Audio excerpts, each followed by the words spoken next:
আসসালামু আলাইকুম। আমরা আজকে দেখব কিভাবে আপনি আপনার ভোটার ক্রমিক নম্বর বের করবেন। তো তার জন্য প্রথমে আপনাকে প্লে স্টোর যাইতে হবে। প্লে স্টোরে গিয়ে সার্চ বাটনে গিয়ে সার্চ করতে হবে স্মার্ট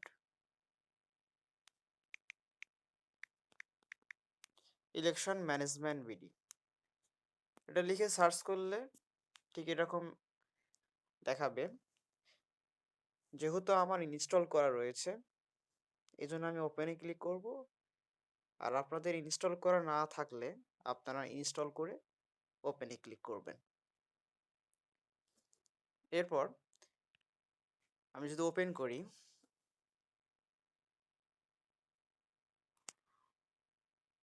এখানে আপনারা দেখতে পাচ্ছেন ত্রয়োদশ জাতীয় সংসদ নির্বাচন। এই যে লেখাটা, এই লেখাটার উপরে আপনারা ক্লিক করবেন।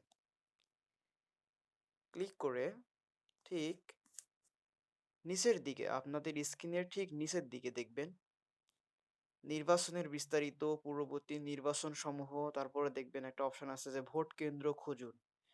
ঠিক এই জায়গায় গিয়ে ক্লিক করবেন। তারপর এখানে এনআইডি নাম্বার চাওয়া হচ্ছে। আপনাদের যে এনআইডি আছে, এনআইডি কার্ড আছে, এনআইডি কার্ডের যে নাম্বারটি রয়েছে ঠিক ওই নাম্বারটি এখানে লিখে ফেলবেন। তো আমি আমার যে এনআইডি নাম্বারটি রয়েছে আমি এটা কপি করে রাখছি, এটা আমি পেস্ট করে দিতেছি। এরপর জন্ম তারিখ, আমি আমার জন্ম তারিখটি দিয়ে দিতেছি। আপনারাও আপনাদের যাদের ভোটার ক্রমিক নম্বর খুঁজতে চাচ্ছেন তাদের জন্ম তারিখ এবং এনআইডি নাম্বার দিয়ে দিবেন। তাহলে প্রথমে আমি সাল নির্বাচন করলাম এই জায়গায় গিয়ে। এরপর হচ্ছে আমি মাস নির্বাচন করব, যেহেতু আমার অক্টোবর মাস।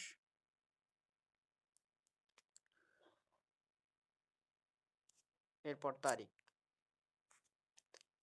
দিয়ে ওকে দিয়ে দিলাম। এরপর ঠিক নিচে লেখা আছে সার্চ, সার্চ বাটনে ক্লিক করলাম। আমার ভোটার নম্বর শো করতেছে এবং কোথায় আমি ভোট দিব, কোন কেন্দ্রে আমার ভোট দিতে পারবো আমি, সেটি শো করতেছে।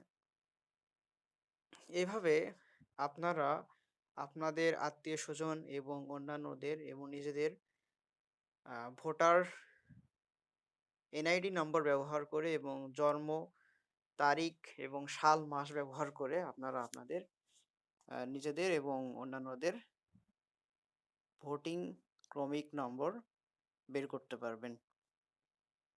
ভিডিওটি ভালো লাগলে অবশ্যই শেয়ার করবেন, লাইক করতে ভুলে যাবেন না, সঙ্গে একটু সাবস্ক্রাইব করে সাথে থাকবেন। আসসালামু আলাইকুম।